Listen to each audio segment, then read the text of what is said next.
All right, I think... What's that T-shirt? Let's see, it's got little music notes on the back. It says all you need. Yeah, what is it though? Is it a band or something? It's a... Or just a brand? It's just nothing special. It's a Uniqlo shirt. Ah. That's all you need, and then it's all for peace. Like world peace. Ah. All you need is love. Ah. It's got some, I like the little cute notes on the back. Down the bottom. Lovely. Good chat. Yep. Fashion chat. All right. Good? Yeah, let's go.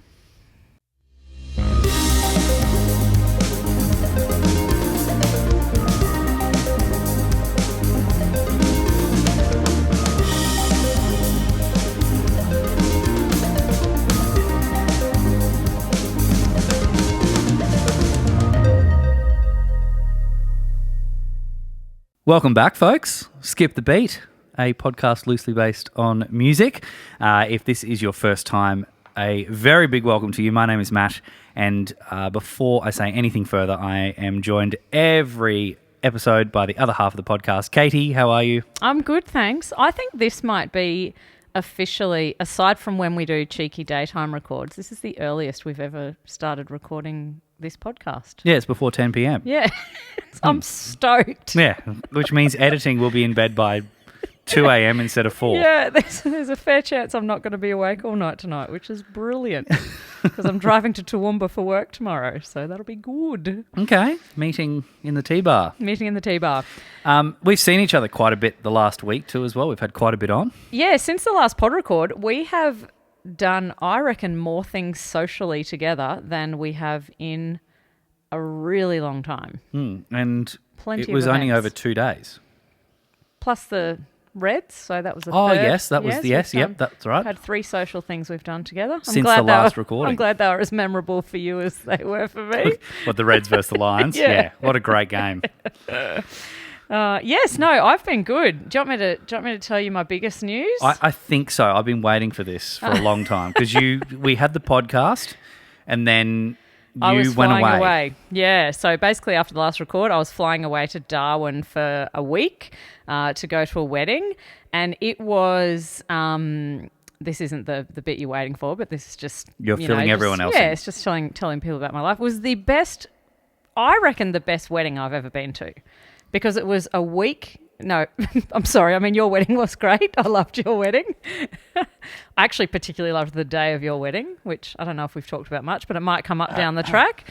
It was a week of festivities in and around Darwin. So we went to all the national parks. We did a jumping croc tour on the Adelaide River, which was absolutely terrifying and yeah, super scary. And we did a boat cruise, a sunset boat cruise, and then this beautiful banquet style dinner.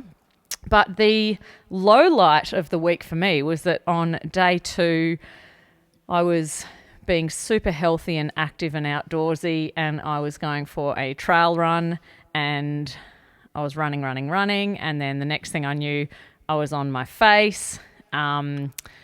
And the part of the story that I didn't tell you, so everyone's first question to me always was, oh, were you drunk at the reception and you fell over, blah, blah, blah. No, I was running on a beautiful gravel path in a national park, and there was sort of lots of greenery and people around picnicking because there were some beautiful rock pools right near where I was running. And what happened was I was running along.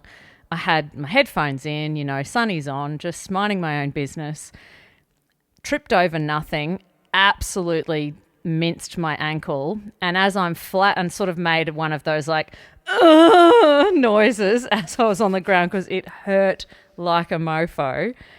And as I'm lying face down on the ground and I could just feel things starting to bleed, I turned my head to the right and looked, and like less than 3 meters from me to my right, there was a woman sunbaking topless in the park. And she's sort of like going, are you okay? And I couldn't hear what I couldn't hear what she was saying because I had my headphones in, and I'm just an absolute mess, just covered in dirt and sweat from head to toe. And she can't really get up, and she's there with no shirt she's on. got no top on. She can't really come over and help. She's sort of clambering around. And me being me, I just had to pretend, whoopsie daisy, up I get. So I jumped back on my feet. I nearly died from the pain, and I looked down and my ankle was just like 3 times the size it should have been and not the right shape. Like there was bits that didn't look like they were meant to be where they were. And I just sort of had to hobble away, and I just was like, it's okay, I'm good. And then I was able to phone Emma, who I was with, and she came and, helped clean me up and everything. But so then, of course, I'm telling that story, and everyone's like, oh, yeah, of course you tripped over nothing. Of course you weren't looking at some beautiful woman topless sunbaking in the park. It was just the worst series of events that could possibly have happened. And so it turns out I've ruptured a ligament. When I first got the MRI, when I got home, it looked like it was an absolute mess with lots of little fractures and things. But since I've been to the specialist, we found out that that's mostly just like really significant bruising on my bones. So, yeah, definitely still the ruptured ligament, but I'm back. So 2 and a bit weeks in, and I have been able to get back on my trainer at home. So I did a 20K ride yesterday, 20K ride today, and it feels okay on the bike, but anything with gravity's a bit yucky still. So the walking and running will be many, many weeks away still. But yeah, but basically did that. It was absolutely minced. We just put some pressure on it, and then I walked around in Darwin for the rest of the week in agony, thinking, I guess we'll deal with this when we get home. Yes, any damage I'll find out and deal with later. Yeah. And So I just want to pinpoint, just point out something here. Okay. Because you're quite active and you do a lot of exercise, whether you're running on a trail or whether you're cycling. Yeah. Just compared to like a professional athlete, because I think you almost fit into that with you look at how often they get injured or have an accident, because you've had many. It's been a rough couple of years. That was the big bike one. Yeah. That one, that was the scary one. Yeah. Yeah. I think I went most of my life with nothing, and I'm really making up for it in the Middle Ages. Can you just be careful, mate, please? Yeah. All right. Yeah.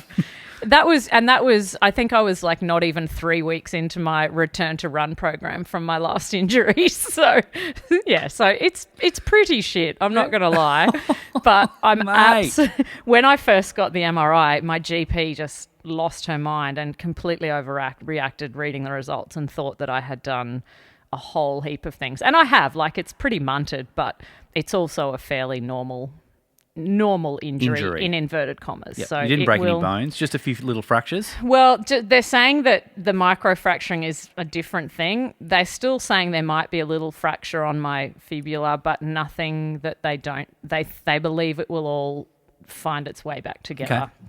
So yeah, it doesn't require any intervention. So I started physio today, so I'm in my rehab phase now, and he did some painful things to me this afternoon, and road to recovery. Yeah, so that's my biggest news since we last saw each other, and so munted ankle. It's put a bit of a dent in life, but I am glad we're not recording this a week ago when I thought I probably was going to be immobilized for 3 months or something. So I'm very happy. On crutches. Yeah, I was on crutches for a while, and it was hideous. I hated it. So yeah, mate, I can't come even close to matching that. I think on there, the notes we've got on our whiteboard, I know that I wrote a lot of those down, but they're all very quick and there's one that says stories. gym. Does that compare to my trail running story? What have you done at the gym? The gym. So mine Did you trip over on the treadmill? No, or? I didn't. No. You and I don't think we've spoken about this on the pod, but you let me know that my injury that I have underneath my foot, a nice little plantar fasciitis. Have I said that right? Plantar fasciitis. Plantar fasciitis. Yeah. It's still not great. I still need to actually go and see a podiatrist, but I'm doing a step which only arrived in the post today. I bought some little heel razors, like those little gel razors, so I put them in the shoes just even tonight. And so I'm going to try that for a little while. I'm still not running, just doing some really steep incline walking to get the sweats up. Yep. But yeah, just that was I knew there was an injury story. I was just like, just to show that nowhere near yours, just a little injury story. But yes, the gym's still going strong. That's was there this afternoon, did another little 5K walk. I'm glad you're stepping into the Middle Ages with the plantar fasciitis. It's kind of a rite of passage that we all have to go through, I think. Not happy. No, I wouldn't be happy either. And very quickly as well, just on the sporting topic, I do need to share just a really exciting moment that I was part of and witnessed. I had actually no involvement in it, and I cannot take any glory. It was literally, I witnessed it. But I love golf. We have some golf chat from time to time. Yes, this is a good story. I played some golf last week with Nathaniel, who is obviously the other part of Outer Falls, and we were playing a quick 9 after we had a pretty emotionally driven morning. We went and had a game of golf, and on the very last hole at the club just near my house here, it's a par 5, and Nathaniel did the best drive I've ever seen him do. I think I've ever seen anyone do. It just was straight. It went up, it went long, and it didn't seem to come down. I was like, is that ball floating? And it went ridiculous amounts. I think we worked out like 280 meters or something, like crazy. And then we got up, we had to wait. I think I'd already had I had 3 shots to get about 20 metres ahead of him in his one. Yeah. And I was on the other side of the fairway. I'd just like to point out I was on the fairway. And we could both see the green, but that was the next the people playing before. Do you need us. to tell the VR, the listeners at home, that we're on a par 5? Did I say par 5? I think I did. Oh, maybe you did. I think I said par 5. Okay, sorry. So I was on my 3rd shot, and I said to Nathaniel, you better wait because you're going to have a crack at the green. He'll use his hybrid. He's like, look, knowing me, I won't. He took the risk to go over a pond and over 2 massive bunkers. Anyway, they went off. They did their thing. They left. Nathaniel had his hit, and we saw it go. It cleared the pond. It ricocheted. It drove into the bunker, but it's really steep, and we saw it flick up out of the top of it and land on the green. Now, we were very excited at that point because I'm like, this is amazing. You've had 2 shots, you're on the green. Like this, even if it takes you 2 putts, you're still birdied. You're still going to get a birdie, which is incredible. Yeah. I went into the fucking pond. Then I went into the bunker after a drop. Then thankfully I only had 1 shot up onto the green. I think I got an 8 on something, so well done. Triple bogey. But when we got up to the green, we got out of our cart and we were like, I cannot see your ball anywhere at all. Like it must have rolled all the way down off the side because it had some speed on it. And we have this thing where I joke about, might as well check the hole. And he went and checked the hole. There's the ball in the hole. Albatross. He's now nicknamed Albo. And some stats for you, that we had a crazy celebration. The people in the clubhouse were like, I don't know if that's ever been done, but what on earth did you hit with to get a par 5 in 2? It just never happens.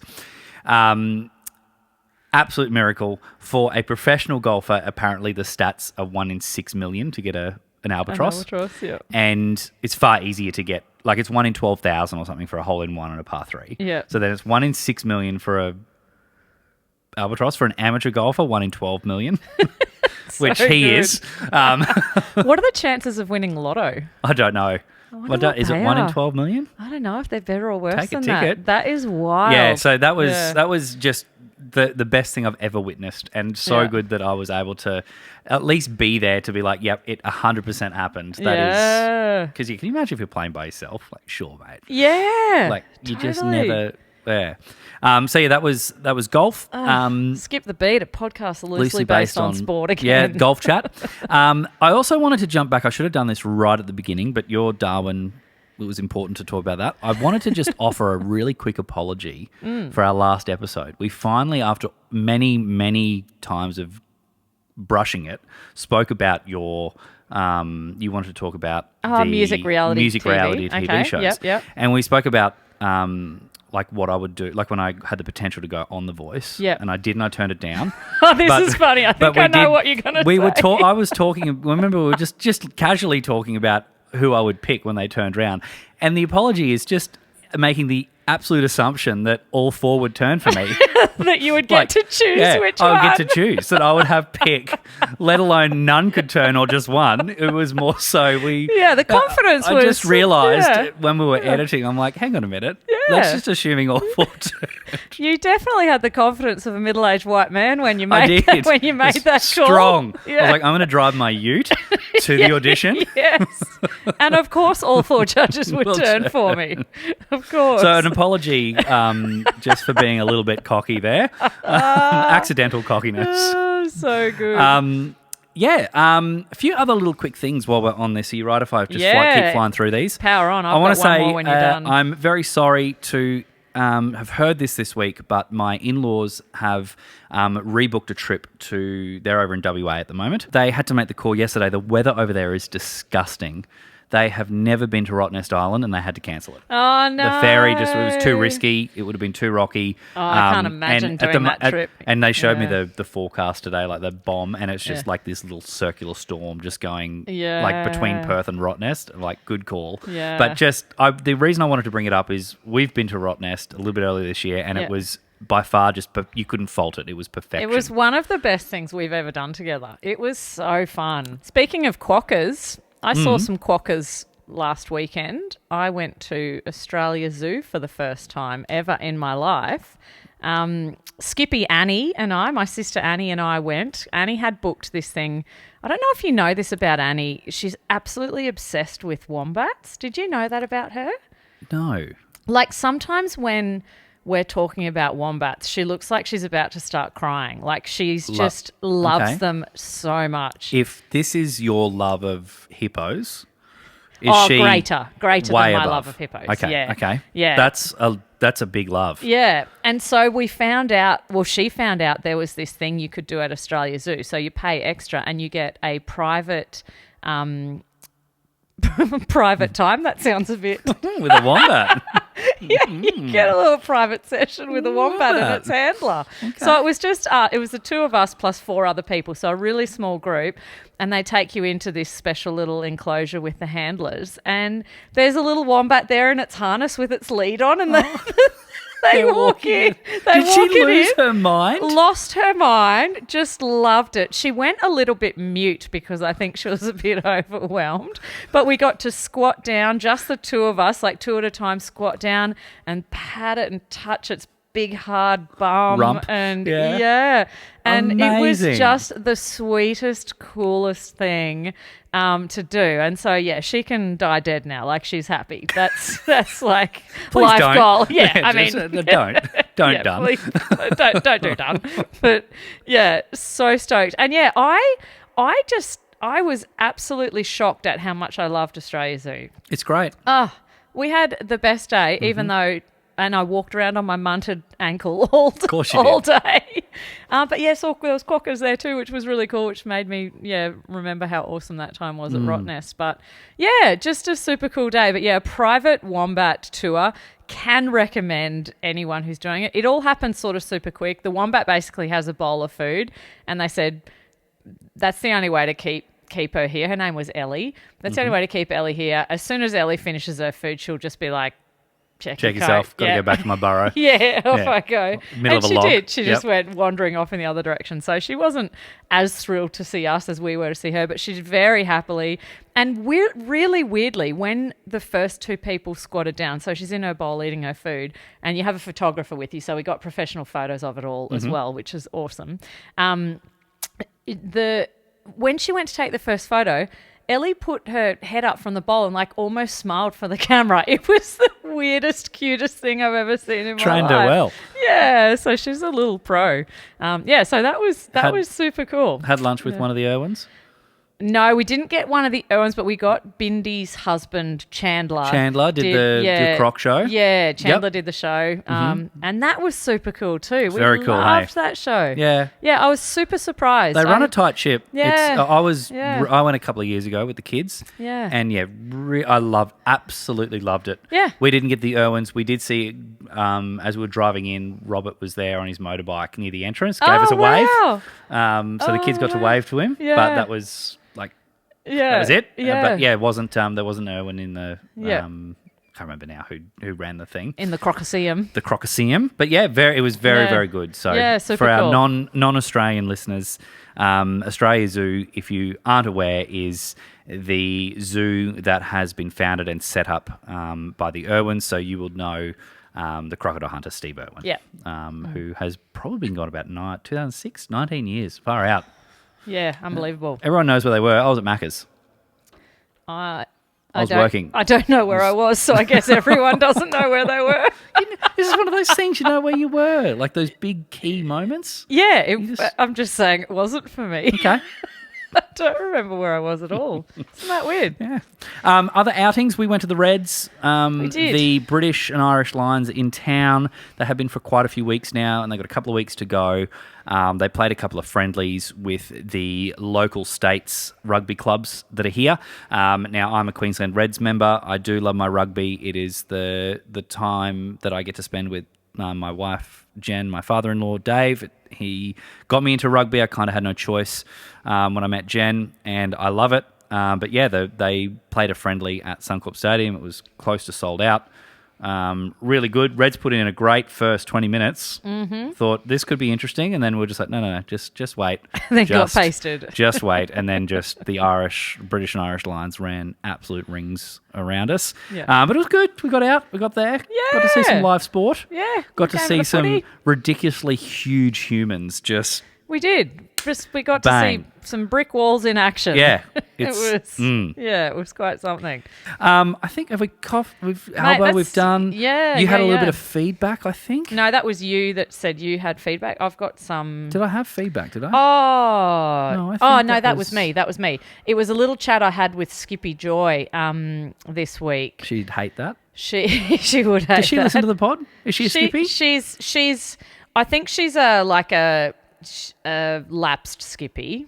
Okay. No. So when I was talking to her, Shannon, but we were talking about the Brandy and Elton album this week. Yes. And she chastised me a little bit because she is similarly to me a ginormous Brandy Carlisle fan, and she was listening to the album and she said, I love this so much, and she couldn't believe that I didn't love it. So Okay. yeah, so she just wanted It to didn't offer surprise that. me that you didn't love it. Yeah, because I don't think anyone understands how much I don't like Elton, and I don't say that as in I don't respect Elton. It's just there's something about it that's just not for me. He's a genius. There's no, I'm not. I don't think he's overrated. That's not at all what I'm saying. It's just not for me. Yeah, just not a thing. I Yeah, think yeah. he's absolutely brilliant. So Skippy Joy loves the album. Yeah, she loved it. She Okay. said I'll that have will be. She I'll have said, to have a chat with her about it. Yeah, she said that will be going into her rotation, that Okay. album. Yeah, she really, really liked it. Oh, So awesome. Yeah. Well done, Joy. Yeah. That's big tick in my book. yeah, I'm happy. yeah. I think that's it with How We've Been. That's the longest How We've Been we've had for a while. We've been up to We've lots. been, Well, yeah. we've still got lots that we've been up to, but it falls under the category of music chat. Are we ready to move on to that? Yeah, let's go. There's a bit there. So I think we've been to a bunch of gigs together. Matt Green has been down to Gig Town quite a lot. Yep. And I think you should go first and tell your first gig because you have seen a gig I went to something without you. without me. Yeah. Yeah, so I went to an Aussie, she's based on the Gold Coast, but lives in a van with her wife. So they're a van life couple. She is Have you said the name yet? no. Okay. Okay. Sorry, your story. I'll shut up. Her name's Magellan. She lives. She's like a folky. It's an acoustic folk. I don't know how you'd even describe it. She does lots of slaps and taps on the guitar. She uses a looping pedal. Yep. Second capo. And no, she's not a Skippy Joy. She's not running 5 capos on the neck. Just super impossibly cool. Like, it is great music, and I've followed her on Instagram for a long time. And she did a show at a great little venue in Wollongabba called the Cave Inn, which I've now been to a couple of times, and we'll be keeping an eye out for other stuff that's there, because it's a really cool little venue and they have lots of interesting bands that play there. But her name was Magellan, and it was just a stunning, stunning show. I absolutely loved it.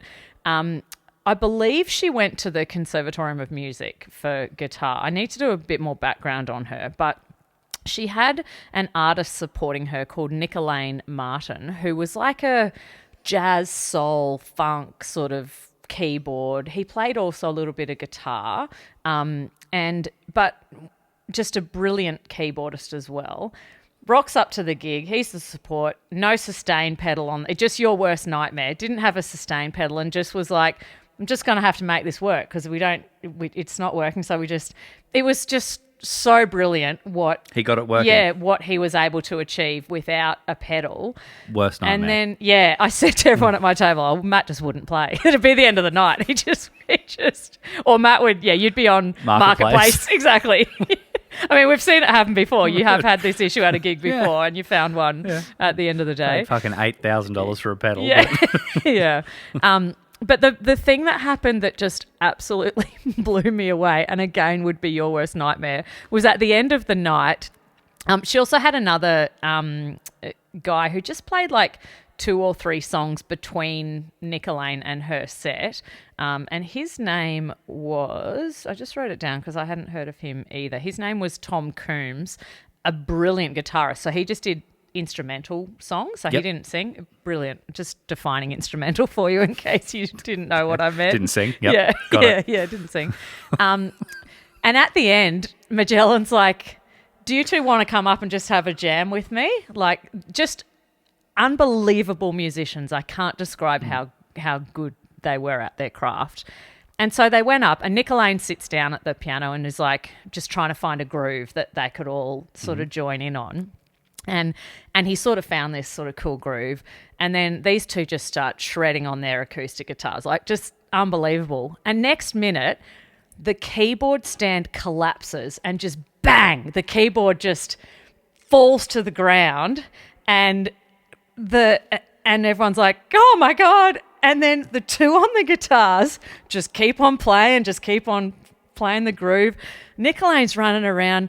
They can't get the keyboard stand fixed, so the keyboard's just down on the stage. So he just sits down with like one leg crossed and one leg out to the side, just keeps shredding on this keyboard. And they played this, the three of them, just for like another 5 minutes, him just sitting on the floor, just doing the most ridiculous runs like you've ever seen in your life. And it was just one of those things where, like, I wish you'd seen it, firstly just because it was brilliant. I would have probably sold my keyboard, yeah, given up. He was phenomenal. But it's also just one of those things for me that made me go, like, being the best at what you do is just so obviously not what it takes to be super famous as a musician. There's just so many people that just love music so much. They are talented beyond what you can even imagine. Yep. And there would have been 60 people in that room. Like, it's 100%. I've had this same conversation with Nathaniel, probably with you over the years as well, is there are a lot of musicians. Yeah. And there are a lot of good musicians, there are a lot of great musicians, and there are a lot of just phenomenal musicians that you question, how are you not ridiculously bigger, like 60 people? Why are there not 600 people watching you in this room? Because it's one of the greatest things I've ever seen. It was just such a good show. Magellan's got her first album coming out. She's been around for a little while. I don't know how old she is, but I'd be surprised if she was in her 30s, but she's not young. She's been around the traps. Again, I should have found a few more things out about her before bringing this to the pod, but so she's got an album coming out. The single is banging. It's so good. It's coming out soon. And so I'm really interested to see, does it flick off somewhere? Get something, a little bit of traction. She's definitely toured overseas and things, but it's just in these small venues. And so, and I guess that's also the benefit of you and, having yourself and a guitar. It allows you to do a lot of things a lot cheaper because you're not having to pay for so much. You can just throw your guitar on a plane and off you go. Yeah. But yeah, it really did make me think, when you love, and on your behalf made me think, like, when you love music, you have to love it enough to just do that. Like, if that's as big as it ever is, then that's still worth it if you love what you're doing. So it was a sensational gig, and I'm sorry that you weren't there, but I will drag you to see her. And it was really cool. And we had a similar experience then at The bright side.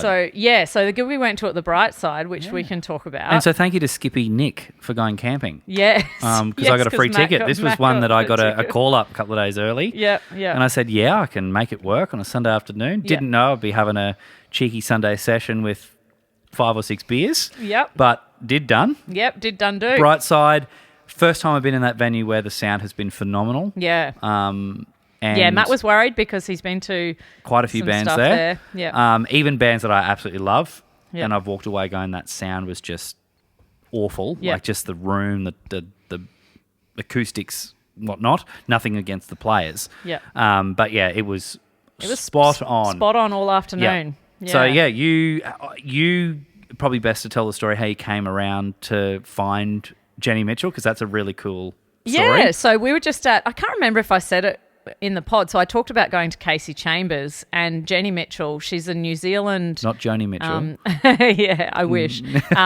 She's a was New Zealand based, very recently has moved to Melbourne. So she's a Kiwi folk country artist. Yep. I can imagine, based on her Spotify numbers and things like that she must have. She's been quite successful in New Zealand. Mm-hmm. But basically, Casey Chambers stumbled across her, and she's just done Casey Chambers at a gig.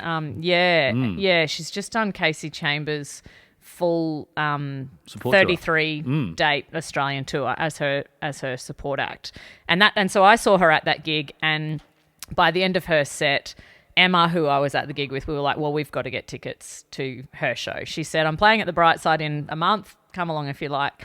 It worked. Yeah, and so we went, and she just had... Who would have thought a support act slot could get you that? Must be nice. Yeah. Good on her. Yeah. I don't know. And she asked the question, how many people in the room were from that Casey Chambers gig. It was a handful of people. There would have been... Probably 7 or 8 at least. Yeah, I was going to say 10 maybe. She got those ticket sales. So, and it was small as well. There was 65 people. Yeah. About a 65 head count. Yeah. And the most amazing thing to me about that gig was that...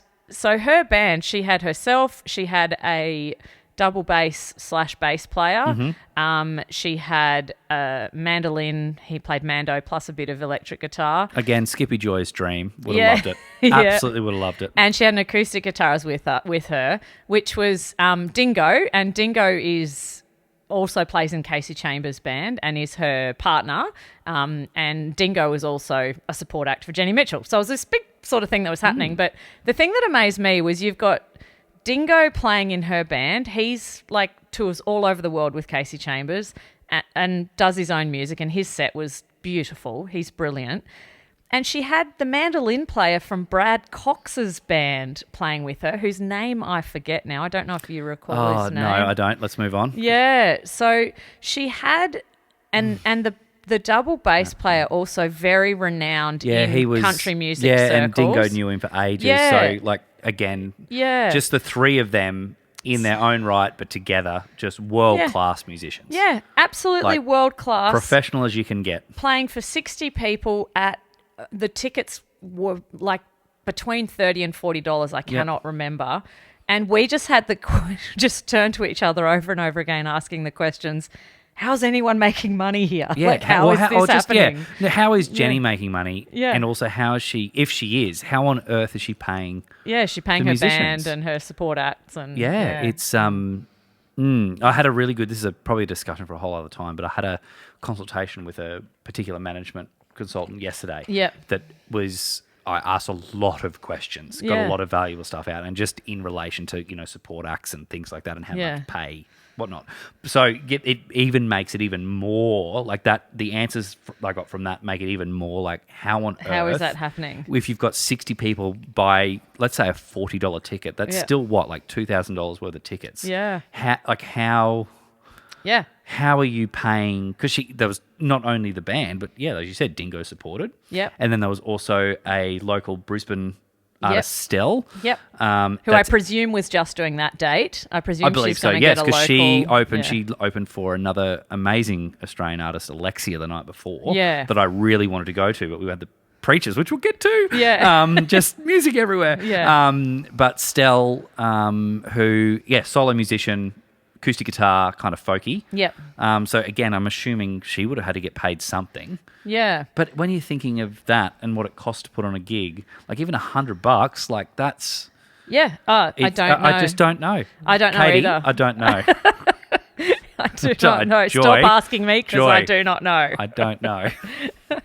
Yeah. Yeah. It was just a really soul enriching afternoon of music, It was so good. It was a lot better than I thought because I did about a 20. I didn't know Jenny Mitchell until you said I've got the ticket. Yeah. I had 15 minutes of just listening to her in the background to try and be like, okay, this is what I'm in for. Yeah. Enjoyed it. Yeah. So I thought that's going to be good. Yeah. I knew that the Dingo story. Yeah.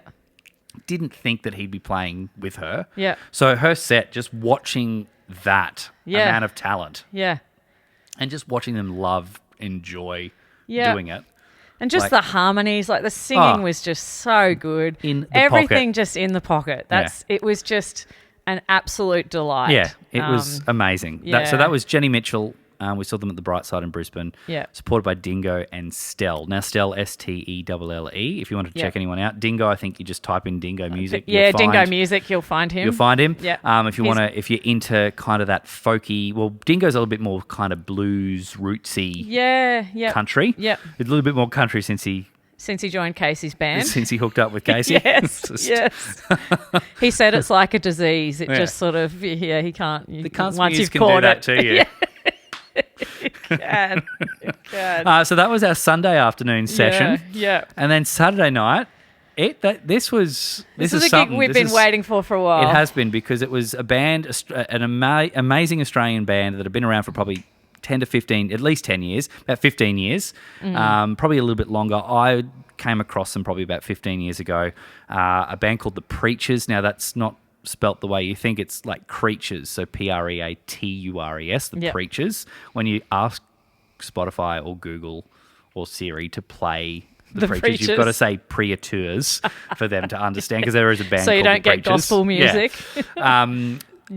Very, very amazing female music industry artist, Isabella Manfredi. Yeah. Have I got that right? Izzy. Izzy.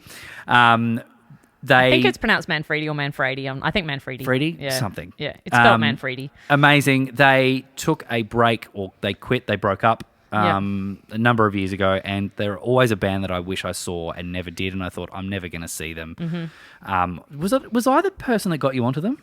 Yes. So you must have known of them for a while because I only got into them with... When you were in Africa? Yeah, with that album that they were doing. Blue Planet Light. Blue Planet Eyes. Yeah, that's the album that really got me into them. Yeah, because it must have been those fire pit nights we used to have, and I used to have it on. So you got to listen to these. Yeah, I think I just asked you for some recommendations also when I was going to Africa, and you're like, this is what I'm listening to, XYZ, and I remember that was one of the albums. So good. Yeah. So they got back together.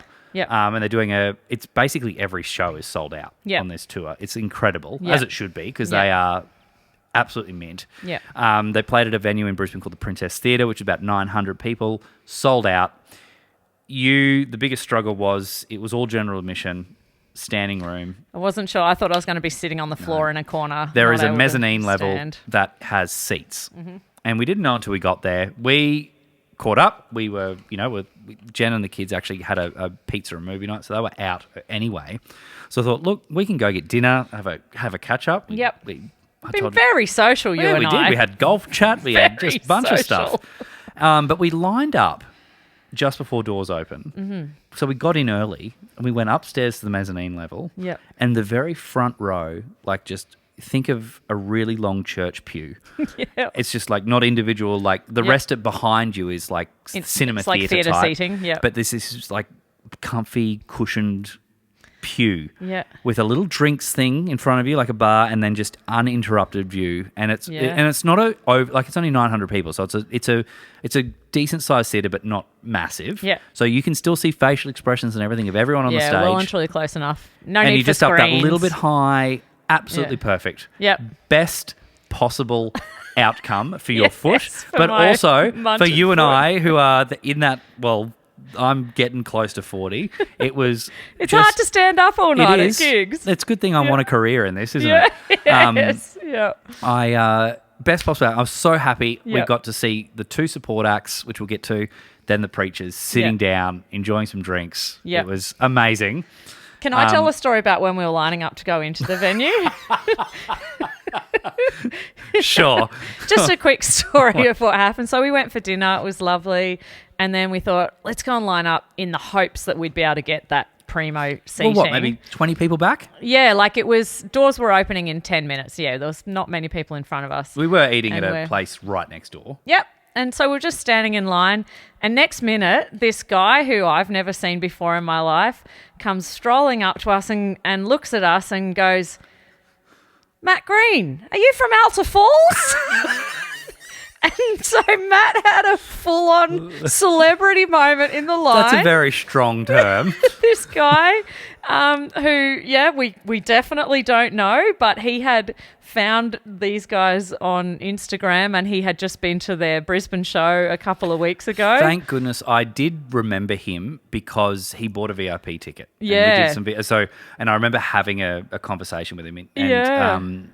So even that part where I said, you came down from Toowoomba. Yeah, Matt remembered somehow. Matt messages and has met hundreds of people on this tour in the last little while, somehow remembered this guy's face and remembered that he was from Toowoomba. And so that absolutely then made his day. So then they had a big chat. Just my little ADHD brain. Then I I had to go into full on, tour manager merch mode and just fade into the background and he asked me to take photos of them together. Like That's it right. was exactly as though like I had just met one of my heroes in the line of a gig. It was really, really funny and I'm extremely happy that I got to witness it. It's the first time that's happened in the wild. Yeah. So it was a bit funny and weird. The thing that I did love, and you were there for that, it did make my night. I was very, very happy, and I told Nathaniel this as well, was he made the comment, I said, you obviously see a lot of music coming down from Toowoomba, because he's always loved the preachers as well, and he sees a lot. And he said, look, the big thing I like is when you go to a gig, it's either you listen to their music and you either go to the gig and it's not as good as their recorded music. Yeah. Or it's the other way around. Like you'll go to a gig and it's phenomenal, and then you'll listen to their recorded music and it's not the same. Yeah. He goes, what I love about you is your live show, it sounds so much like your recorded music. Yeah. And that was the moment for me that was like, oh my goodness, like to hear a complete stranger. Yeah, I saw your little heart bursting with joy because when that's you said been that. like the barometer of Nathaniel and I right from the start. Again, comes back to track and using track. Yep. But we have wanted to make sure that in the best way we can, our live sound emulates that full 80s, all the synths, all the layers, all the parts. Yep. So to hear that from a complete outsider. Oh, a complete was stranger. Yeah. One of the best pieces of news, like little confidence boost and just to tick the box, like excellent. That's like, we haven't been wasting our time or making up this thing, making a big deal of it. It's obviously, it pays off. So thank you. It was super funny. And and he was just so obviously, he's like, like a genuine fan now, like just a huge fan. Picked you out in public. It's the weirdest thing. Wanted a photo with you. I'm like, Yes. Okay, you just came to our gig. Okay, cool. It was really good. And then we went into the gig. Yep, and he went and enjoyed the night. Yeah. And we went upstairs and got the best possible outcome. We did. And the gig itself had a lot of difficult moments for us, though. It did. Yeah. It did. And it was just, I really want to know the burning question, which I just don't know if I'll ever find out, would be, did the preachers travel with their own sound guy? Yeah. Because at a band of that size, I would lock in, hands down, probably say I'm 98% sure that they would. Because they're doing a whole tour and it's like you just, at the level that they would have their sound person. Yeah. So there's the sound for the preachers was far better than it was for the two support bands. And it was good. So, there was just a few little things for us that I was just like, oh my gosh, you could take this to be really good. Then it was just one of the guitars was 15% way too loud. it just was so high in the mix compared to everything else. It's just, that even in certain points of choruses that are big, it was just it took away from the vocals. Yeah. And the other big thing is being a harmony lover. Like they have some amazing harmonies. Like if you listen to their recordings, and just they're both microphones of the two guys that sing alongside Izzy just weren't up at all. Yeah, so wasn't there. They were the two downers for me. Was the guitar was too loud. That just needed to come down quite a few dB, and turn the mics up because that was just then that was the acoustic guitar. Yeah, it's our overall pet peeve. Just not being able to hear backing vocals and harmonies in live music. And I felt for them because I'm like, you guys again, you're talented musos. Like that. I can't remember the guitarist's name. I'm blank. With the flare. Oh no, I can't remember. He was brilliant. But like they are phenomenal. Yeah. Like they are great. So it's definitely an issue with the mix. Like for us, from where we were sitting, there was a definite. I mean, it was really in the scheme of most people listening to it, very minor, but incredibly noticeable. I hate not being able to hear vocals. Her vocals sounded beautiful most of the night, like she's really got clear. Some pipe. She's up there.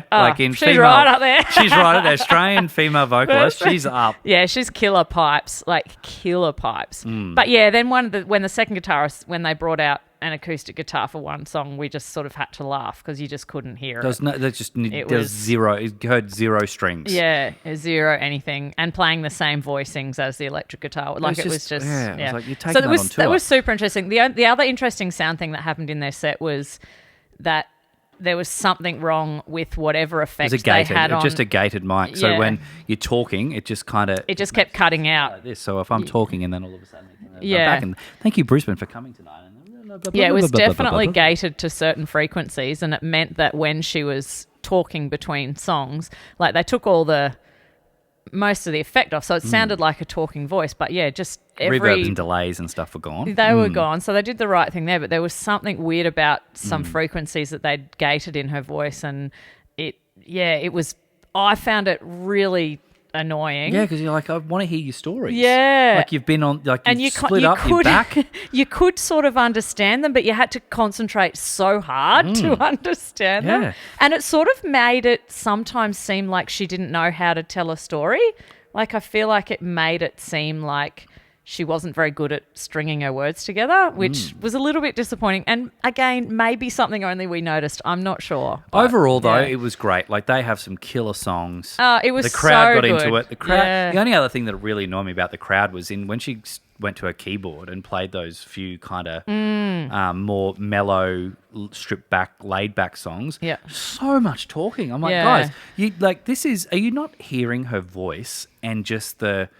Like, this is something special, and you're just so loud. I've had that at the Princess Theatre quite a bit, and it's really interesting how some venues just innately are more respectful than others. I don't know if it's to do with who goes there, but I've definitely had that at the Princess Theatre before where, it's just people are just chatting through it and not paying attention. We'll see how Out of Falls goes in 2027. That's right. Big goals. Big goals.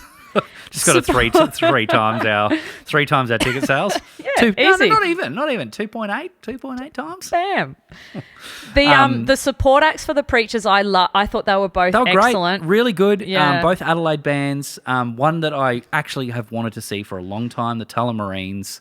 Out of Adelaide, they're doing the whole tour with them. Yeah. And then Midriff was the opening band, and they were great. I thought Midriff were from Queensland. Yeah, they are. Sorry. Yeah. So the Tullamarines from Adelaide, South Australia. And then the Midriff got in to do just the Brisbane show. Yeah. But yeah, they were great. Female-led vocals for Midriff. Yep. 4-piece.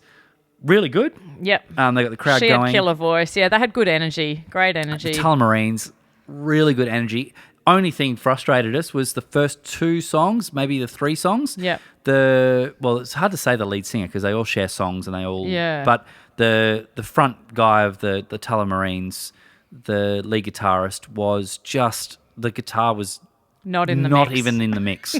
And so it was awesome seeing him play all this energy, and it's like I can't hear anything, mate. Yeah. There's just nothing. Yeah. But they eventually got it done, and by definitely by halfway through their set, the sound was mint. Yeah, it was really good. it Again, was. when they were talking, that whole gated thing was happening with the frequencies. Yeah. But they had great. Always love a female bass player. They had a female bass player. Schmick. They had some great harmonies, some great vocals. 3 and 4 part vocals. So good. Yeah, Well it was worth really checking good. out the Tullamarines. Yep. They were it was super. How do you spell cool. that, Katie? I mean, I'll tell you later. Okay. TULLAMA.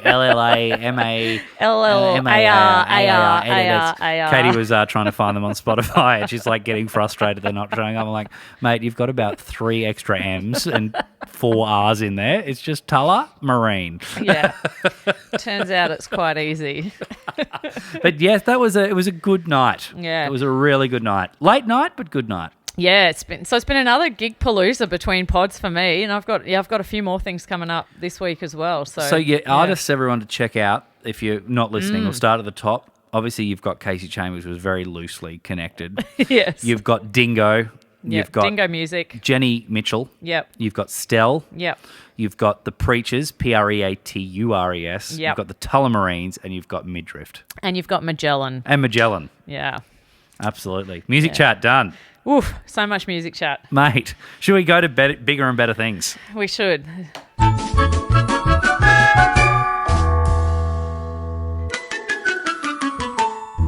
All right. Now, I don't know. I've been thinking about this shit pun of the week, and it's been exactly that. It's time to up my game. So I've got a couple of things I'm going to do tonight. First of all, I'm just curious, what's Michael Jackson's favourite drink? I don't know. Tee-hee! Okay. Just got a bit of a giggle. I mean, Sure. more just at your excited facials as you did that. I don't know why I don't even need that. I don't know. We're out. We're done with it. And then just a completely different one, not music related at all. Why did the baker have brown hands? Ooh, I don't know.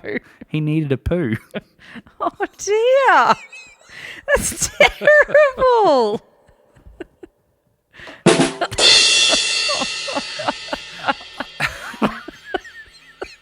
I think we're just going to leave Significantly them. more laughter than previous weeks. Okay, we're just going to leave them both sitting there, I think.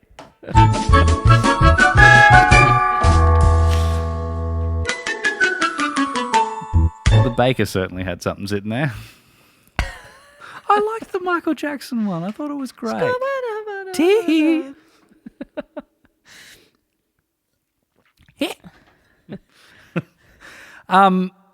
Now before we get into the next thing, I wanted to. Normally we've had probably 1 or 2 segments of things that Annoy you. that shouldn't. Yeah. Well, I'm going to change it up. Things that annoy you that should annoy you. I had something happen today that it almost made me blow my top because I was in the middle of I just need to get lunch ready. I don't know if you've ever experienced this. Okay. I hate it when you open up a freezer door and you try and open a drawer and you got a full freezer and like you just hear one of the containers fall down behind the back of the drawer. So you know you've just got to pull all the fucking drawers out to fish out and everything else falls. And then not only that, you've then got a couple things. You've got to fit everything back in somehow to get back in so that it doesn't fall down the back again. And by that time, the freezer's going, ding, ding, ding, ding, ding, the door's open. Annoys me, and I reckon it should annoy you. Anyway, that's my thing. I don't have drawers in my freezer. Oh, okay. I don't even have shelves in my freezer. I've just got a tiny freezer that's one little space with a door on it. Should annoy you, right? Yeah, that would annoy you. That'd do my all nut. you wanted to do was just get your lunch. Yeah. Do you know what's annoying to me, maybe? Or it's a thought I've just had. Okay. I reckon families just have too much shit in their freezers. Oh, Like, I did think just we've got to pull things out. There's just like there was a bit of egg slice that was left over. Yeah, I just think, frozen. why is there so much stuff in people's freezers? Like, you just eat your food and just then buy the food you need. I get sometimes people do it because meat might be cheap. I get that. I definitely do that. I get that. But you're still not buying, like, as much stuff as I reckon people have in their freezers. I'm actually getting really annoyed about how much stuff people have in their freezers. You can do a freezer audit anytime you like if it means cleaning out my freezer. Yeah, I just reckon let's just have less. Well, there's a lot. I mean, there's a bread compartment. Like we go through a lot of bread. Yeah. Do you always need it to be in your freezer though? Yeah, 'cause I hate stale bread. Yeah, Like, but like, like do I you need do- that many loaves? Yeah, because I do. Like I plan lunches the week out. So for Yeah. all the kids on a Yeah. Sunday, I'll make the entire week. Yeah. Like with all But their they're all things. in containers and stuff, aren't they? No, they're back. I go put Oh, them back in the jungle. So that's like, okay, right? that's fine to be in there. Yeah, they need to be in the freezer. And then like obviously 5 people or 6 people with our student. Like for like toast in the morning. But you know, you could just have that bread wouldn't get stale if you've It got does. 5. But it doesn't. It does though. I just have my bread in the fridge, and I'm one person, and it's not stale for I don't have toast. room in If my if you're fridge. cooking it for toast, Yeah, it's. I don't have if you fridge were room. toasting it, I think it's okay. It's like it's all Yeah. good. It's all good. Yeah. You're so annoying right now with Me, you're just so at all. judgmental. Yeah, you were right to be annoyed by that. Absolutely. Yeah, that it was just I was like, and then it's the freezer's going. It's like, just hang on a minute. You're the reason it's open. You dropped the container. It wasn't my doing. I pulled the drawer You open. dropped the container. My fridge doesn't make noises either. So, yeah. Doesn't. So you could No. leave it open. Yeah. It's good for the Sometimes I environment. do just for fun. Happy environment. No. Yeah, no, I wouldn't know if I left my fridge open. I never have. So, Okay, we're getting close. yeah, let's go. Now this next one. From the pouch. We're gonna have to put a little bit of a few moments later in here because I need to go get it. Unless you wanted to tell a joke or a limerick or something. Nah, not into that. But I need to go and get it and come back in with the from the pouch this week. Do I need to have my eyes closed? Actually, yeah, I think so. Because Okay. then we'll see. Yeah. Okay, I'll close my eyes. You tell me when I can open them again. Okay. Okay. All right, I'll be back. Okay. A few moments later. A few moments later. Let's keep them closed for a second. All right, just give me a sec. Just let me get myself set here. All right, you can open them.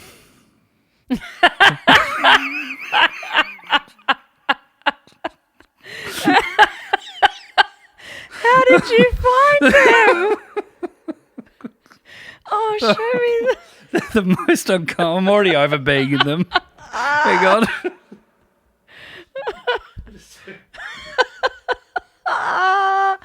Oh, tell the story for everyone. Oh my gosh, I can't believe you still have them. So for those not watching on YouTube. If you're not watching on YouTube, I'll have to put a photo up. Yeah. If you're not watching on YouTube, I've got what can only be described as, what's that, like half an inch?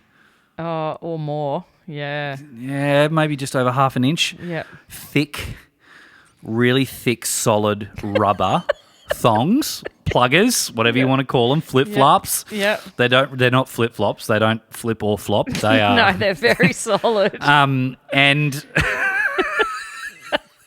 cross country and Cross highway. country and city. Yeah. And just not even the same, like, Not that they've got a different print on them. yeah, they're, And the tread on the bottom is completely Completely different from one to the other. I don't know if they And- can see. We'll just have to do yeah. So I've got these thongs. They're just the worst. Yeah. And what happened, how I came to have these in possession is I've had these for quite a while. I've had these Yeah. since 2009. We were Is that in, the year, was it? Yeah. Yeah. We were in Africa, so an old band we've mentioned Yep. before Yep. on the pod, Remember 7, we're a band that raised money to go towards, in particular, one project, an orphans and vulnerable children's project in Mwandi, which is in Zambia in Africa. And we spent a month there together, the band, and about the second day in, we were there for 3 weeks. 3 and a bit weeks. Yeah. The second day we were there, my thongs broke. Yep. And we were there in February, so it was quite hot. Just the end of the wet season had gone through. Yeah. And The whole village is built on sand. So Yeah. everywhere we were walking was sand. hot sand. And Sand. and Like, I has can't even describe how hot it is. Hot. Like, burnt. Like, in the middle of the day, you Yeah. wouldn't be walking barefoot. and You just wouldn't. It tends to sort of fry or really soften up thongs. Oh. And so I blew out quite a number of pair of Havianas there. Yeah, just from I guess from the heat. And if you were smart, you would have taken like proper hiking boots to walk from your hut to and around the to sand where we because were working. It's literally like you wouldn't do it barefoot. Yeah. So I had to get. So he blew out his. I had to go into the village. Yep. And went into the village to buy some flip flops. Got these. I think they were maybe 5,000 kwacha, which is what, $1 A buck, US? yeah, at that time. About at that time, 5,000 kwacha, and they are the most uncomfortable thongs. But I wore them for 3 weeks until. Did I buy new thongs in when we got to Lasaka?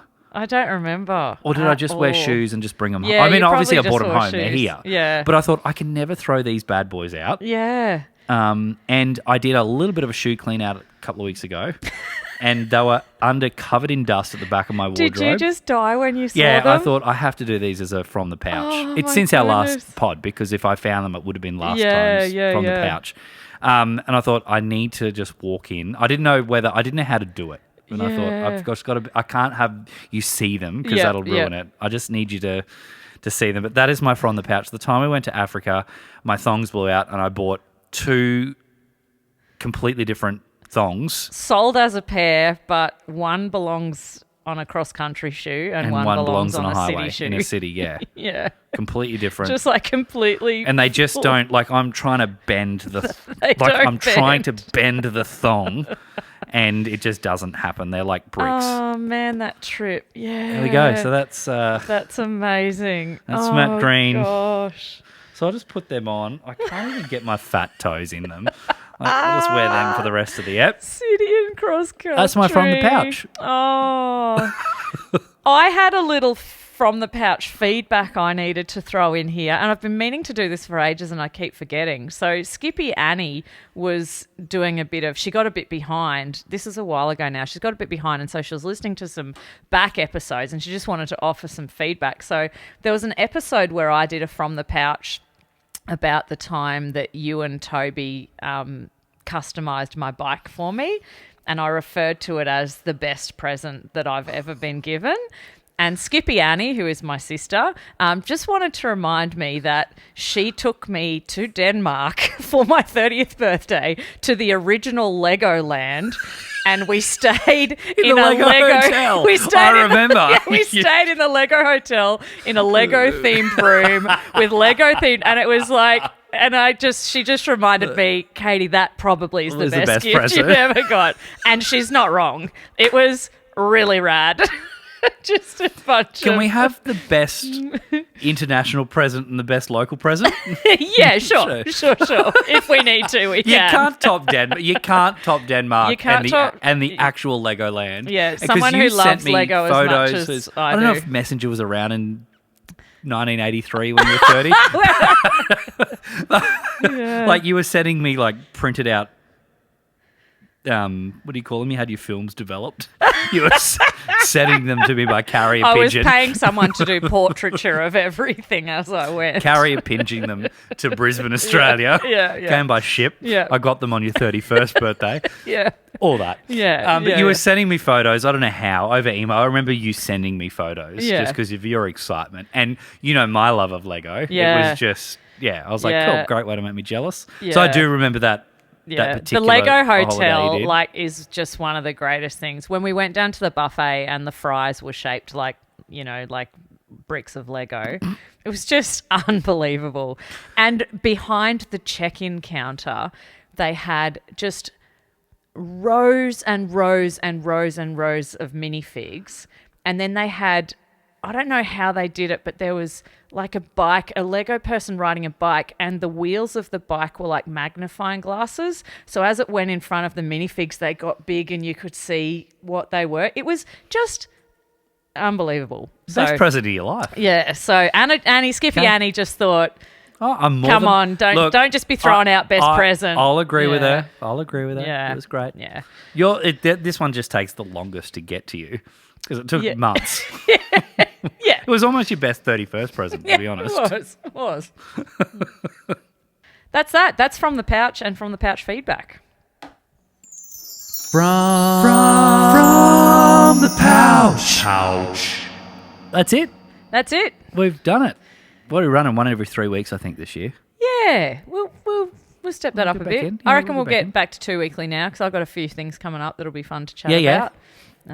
Yeah. I'm away for quite a bit now. So, well, I've got little trips, but yeah, we'll still be able to fit them in. Yeah, we'll do. Make it A happen. lot of stuff. Yeah. A lot of stuff in Skippy World coming up. Yeah. When I say Skippy World, that's my nickname. Just realised no one else knows who Skippy is. A lot in Matt World coming up Yep. over the next couple of months. Exciting. A few things for me. Yeah, Yeah. good. But yeah, thank you everyone. Would love you guys to. We're going to try and get back into posting a lot more on the socials as well. So we'd love you to follow us there. I'm going to teach Katie how to get the little clips and stuff happening and get some more happening there. But yes, you can definitely follow or subscribe to wherever you listen to this, so that you get notified when we drop our next release in probably 2 to 3 weeks' time. Yep. Closer to 2. Yeah, let's try. So yeah, but thank you for being here, and really appreciate it. If you're into giving reviews, do that as well. Drop a little five-star only reviews. That'd be really appreciated. Take care wherever you are, and yeah, see you in a couple of weeks. Ciao, ciao.